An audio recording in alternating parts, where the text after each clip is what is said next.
Today I would like to talk about King David's great idea.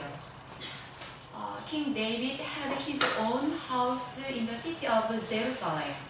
One day he had a great idea. He wanted to build God's temple for God. But God didn't want to allow David to build God's temple. So David was disappointed. David was very disappointed. But God had a special promise for David.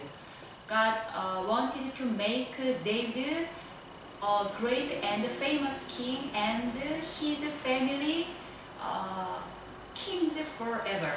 And God always keeps his promise for David. And David became a great and famous king. David thought of a good plan.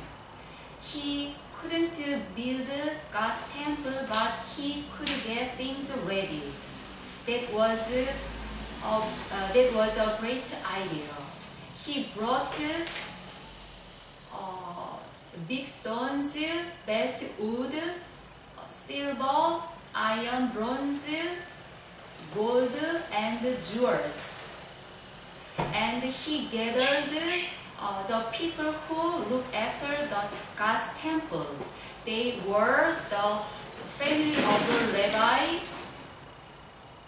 the priests, and the musicians.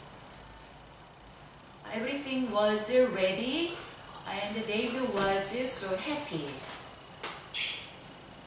And David wanted God to help his son when his son will build God's temple.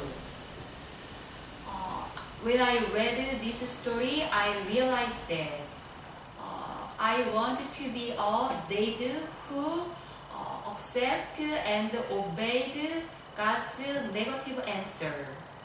But I didn't do that.